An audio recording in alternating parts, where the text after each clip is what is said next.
बिस्मिल्लाहिर्रहमानिर्रहीम। Student, last time हम लोगों ने यूनिट नंबर 2 शुरू किया था और 2.1 पर हम लोगों ने बात की थी। ये सही है। उम्मीद है कि उसके कॉन्सेप्ट बिल्कुल क्लियर होंगे। आज के इस सेगमेंट में हम लोग स्टार्ट करेंगे 2.3, क्योंकि फिलहाल 2.2 के अंदर बोर्ड एग्जाम्स के पॉइंट ऑफ व्यू से ऐसा कोई क्वेश्चन नहीं है, राइट? तो फिलहाल हम लोग स्टार्ट करेंगे 2.3 और 2.3 का ताल्लुक जो है वो है लिमिट से। किससे है? लिमिट। लिमिट मैथमेटिक्स का एक फंक्शन होता है।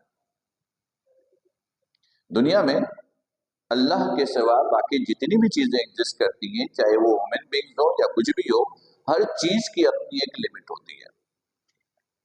हर चीज की अपनी एक लिमिट होती है। वही लिमिट हम कैलकुलेट करना सीखेंगे मैथमेटिकली। लिमिट के अंदर दो वैल्यू बस नहीं होनी चाहिए। लिमिट के अंदर दो वैल्यू नहीं आती। नंबर एक, यानी जब आप लिमिट कैलकुलेट करो, जब आप कैलकुलेट करोगे तो लिमिट में इनफाइनाइट रिजल्ट नहीं आना चाहिए। रिजल्ट इनफाइनाइट नहीं आना चाहिए, नंबर एक। और नंबर दो, इनडिटर्मिनेट। लिमिट में इनडिटर्मिनेट ये रिजल्ट भी नहीं आना चाहिए। अब सवाल पैदा होता है, इनफाइनाइट कब आता है, इनडिटर्मिनेट कब आता है? जब इनफाइनाइट को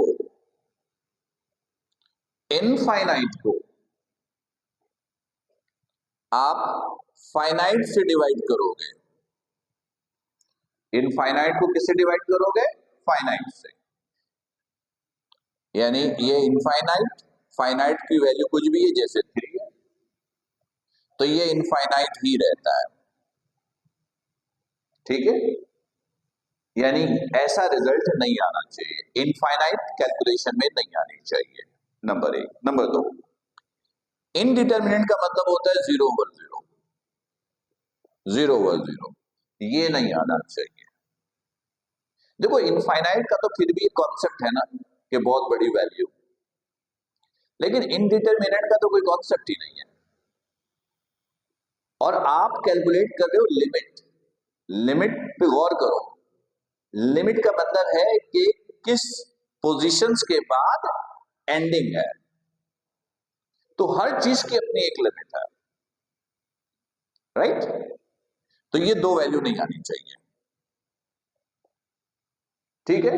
अच्छा, तो आप लोग बुक ओपन कर लीजिए, ये एक्सरसाइज 2.3, और हम लोग डायरेक्टली सॉल्व करेंगे क्वेश्चन नंबर 2। वैसे क्वेश्चन नंबर 2 भी बहुत इंपॉर्टेंट नहीं है, लेकिन ये थोड़ा बेस का काम करेगा। किसका काम करेगा? बेस का। तो मैंने 2.3 का क्वेश्चन नंबर 1 यहाँ पे कॉपी किया हुआ है, वो फिलहाल ये है, ये फिलहाल है, राइट? देखिएगा, बुक ओपन कर ली होगी आप लोगों ने, मैं क्वेश्चन पढ़ रहा हूं, आप लोग सुनिएगा। क्या कहता है? कहता है फाइंड दी nth टर्म।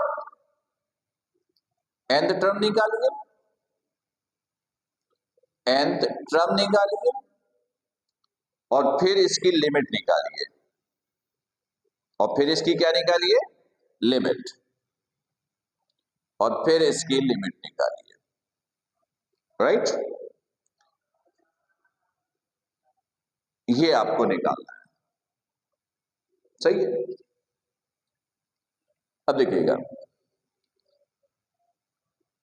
देखिए इसके नीचे ये है आपके पास, इसके नीचे कुछ नहीं है, तो इसका मतलब है क्या है? 1 है। कुछ नहीं है तो 1 है। जब फ्रैक्शन में कोई वैल्यू हो ना, तो पहले इसको दो हिस्सों में बांट लीजिए, 1, 1, 1, 1, और ये गया n तक। एन तक, और दूसरा 1, 2, 4, 8, ये भी गया एन तक। ऊपर का हिस्सा अलग, नीचे का हिस्सा अलग, ठीक है। nth टर्म, nth टर्म बोलते किसको है? इस एक ऐसे एक्सप्रेशंस को कहते हैं जो सबको रिप्रेजेंट करे, जो सबके लिए हो, राइट। तो गौर करो, पहला टर्म 1, दूसरा टर्म 1, तीसरा टर्म 1, चौथा टर्म 1, पांचवा टर्म भी 1, छठा टर्म 1, आगे जाते जाओ। तो इसका मतलब है हर टर्म कितना है? 1। तो इसका मतलब है इस तरह की सिचुएशन होगी तो nth टर्म कितना होगा? 1, और उसी को हम कहते हैं जनरल टर्म। तो इसका जो जनरल टर्म है, इसका जो जनरल टर्म है वो 1 है, जिसको आप nth टर्म भी बोलोगे। अब इसकी बारी, इसका nth टर्म कैसे निकलेगा? फर्स्ट ईयर मैथ्स में सीक्वेंस एंड सीरीज में एक टर्म पढ़ा था जीपी, ज्योमेट्रिकल प्रोग्रेशन सीरीज। मुझे पता नहीं कि आपको याद है या नहीं, ये बता दो इसमें क्या होता है, पता कैसे चलता है कि ये जीपी सीरीज है? हर टर्म को जब प्रीवियस टर्म से डिवाइड करते हैं, सेकंड टर्म को पहले टर्म से डिवाइड करो, या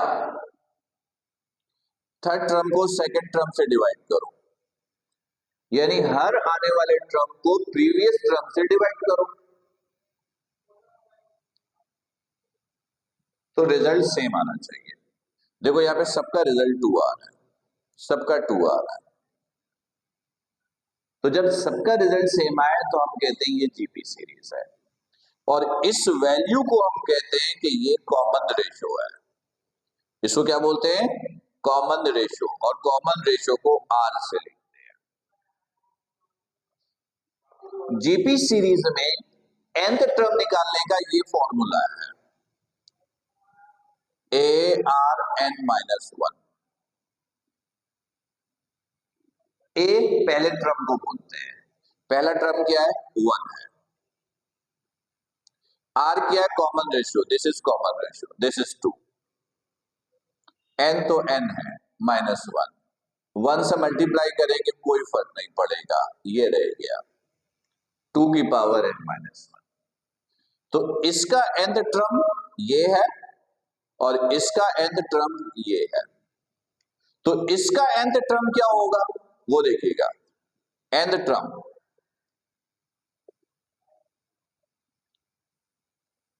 1 1 1 1, इसका nth टर्म 1 और इसका nth term this n-1। Clear student? उम्मीद है बिल्कुल क्लियर होगा। अच्छा, अब आपको इसकी लिमिट निकालनी है। लिमिट के लिए आप ऐसे फंक्शन लगाओगे, limit n tends to infinite, और जरूरी नहीं कि आप पूरा लिमिट लिखें, आप सिर्फ इतना भी लिख सकते हैं। ऐसे लिखेंगे तो फिर इसको ऐसे लिखिए, वो आपकी मर्जी है। ये क्या चीज है? आप लिमिट निकालते हो किसी फंक्शन का, लिमिट का मतलब है किस हद तक ये जा सकता है, इसका मतलब है मैक्सिमम कहां तक जा सकता है। तो मैक्सिमम कहां तक जा सकता है? इनफाइनाइट तक, इससे आगे तो नहीं जा सकता, उससे आगे तो नहीं जा सकता। सॉरी, ये उसकी वैल्यू है 1/2n-1। लिमिट अप्लाई करिए। लिमिट अप्लाई करने का क्या मतलब होता है कि जहां जहां n है वहां आप इनफाइनाइट पुट कर दोगे और ये हट जाएगा, यानी 2 की पावर इंफिनिटी -1। इंफिनिटी में से कुछ भी माइनस करो इंफिनिटी ही रहता है, तो ये आ गया 1/2